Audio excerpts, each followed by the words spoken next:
Assalamualaikum warahmatullahi wabarakatuh. Perkenalkan, nama saya Sri Handayani, NIM 1801500030, jurusan Teknik Elektro, Fakultas Teknik Universitas Malikus Saleh.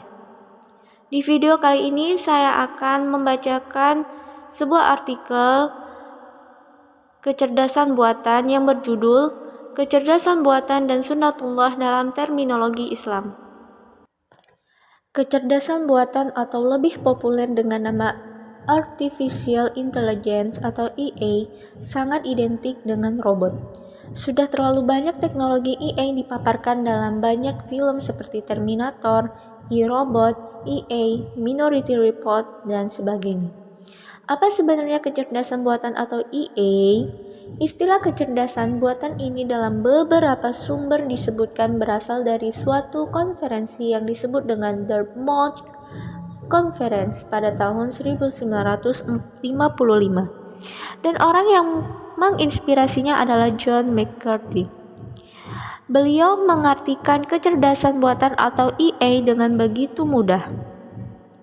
Kecerdasan buatan adalah sains dan teknik untuk menjadikan mesin yang cerdas atau pintar.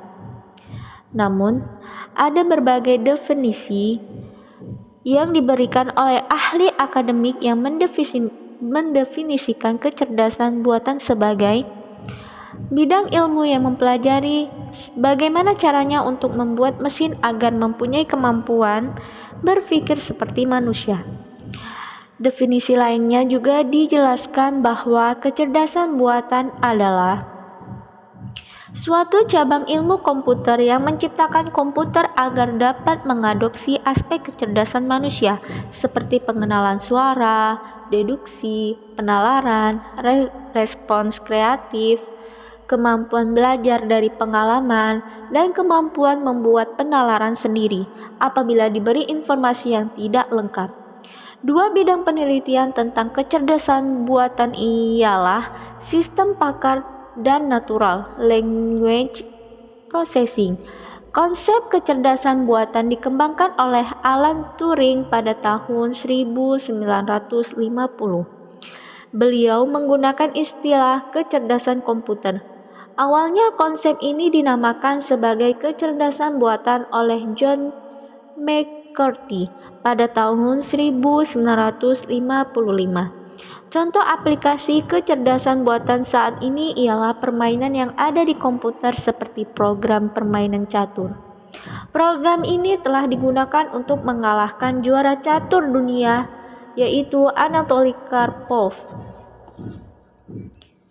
Menurut Profesor Zakri Ahmad Nazri, Ketua Program Kedokteran di Universiti Kebangsaan Malaysia, istilah kecerdasan buatan ini terdiri dari dua kata, yaitu kecerdasan dan buatan. Kecerdasan bermaksud hal yang berkaitan dengan kepintaran, kecerdikan, dan kebijaksanaan. Sedangkan buatan atau artificial bermaksud tiruan, sesuatu bukan alami atau tiruan. Profesor Dr. Zakri Ahmad Nazri juga menambahkan bahwa kecerdasan buatan dalam bahasa dan perspektif beliau adalah seperti berikut.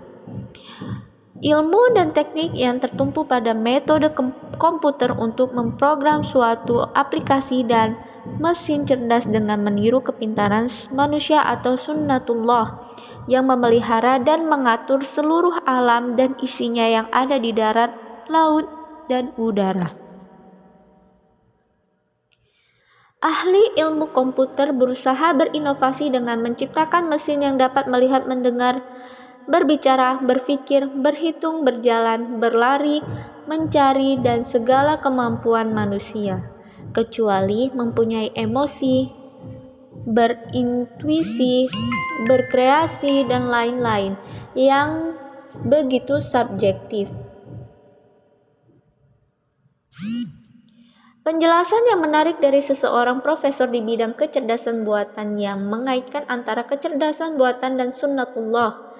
Beliau menambahkan bahwa sunnatullah yang beliau maksud di sini adalah hukum atau ketentuan Allah Azza wa Jalla yang saintis barat sebut natural law, intelligent design, dan sebagainya yang merangkumi hukum fisika, biologi, kimia, astrologi, dan sebagainya. Sunnatullah adalah suatu sistem dan peraturan yang ditentukan oleh Allah Ta'ala untuk manusia, hewan, dan semua jenis makhluk di dunia. Sunnatullah tidak akan berubah dan tidak ada siapapun yang dapat merubahnya sejak Allah Ta'ala mewujudkan sampai kapanpun. Firman Allah Subhanahu wa Ta'ala yang artinya, karena engkau tidak sekali-sekali akan mendapati sebarang perubahan bagi sunnatullah. Engkau tidak sekali-kali akan mendapati sebarang penukaran bagi perjalanan sunnatullah itu. Surat Fatir ayat 43. Perlu diingat bahwa sunnatullah itu terbagi pada dua bagian. Yang pertama, manusia menerimanya secara terpaksa. Yang kedua, manusia menerima secara sukarela. Firman Allah yang artinya, dan kepada Allah jugalah sekalipun makhluk yang ada di langit dan di bumi tunduk baik dengan sukarela ataupun dengan terpaksa.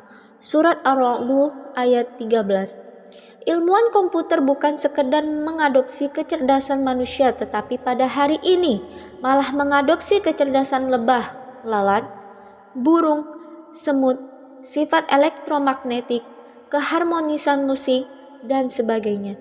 Apa yang dikatakan oleh ahli kecerdasan buatan dari negeri jiran ini dapat membuat kita bahwa semakin kagumlah kita dengan kebesaran Allah dengan memerhatikan kejadian-kejadian alam yang diatur oleh sunnatullah. Bahkan yang lebih menariknya, ilmu komputer menirunya dan dapat menyelesaikan masalah kompleks. Lantas, bagaimana kecerdasan buatan dengan masalah yang kompleks? Prof. Jakri mencontohkan, pernahkah kita berpikir bahwa cara semut mencari makan digunakan oleh ilmuwan barat untuk menyelesaikan masalah yang kompleks seperti optimasi jadwal atau pengenalan pola? Masalah yang kompleks yang dikategorikan oleh ahli matematika sebagai non-deterministic polynomial time hard atau disingkat dengan NP-hard problem. Demikian artikel yang telah saya bacakan ini. Semoga kita semua mendapatkan wawasan yang lebih tentang kecerdasan buatan ini. Mohon maaf apabila ada salah kata dan perbuatan. Dan saya akhiri dengan Assalamualaikum warahmatullahi wabarakatuh.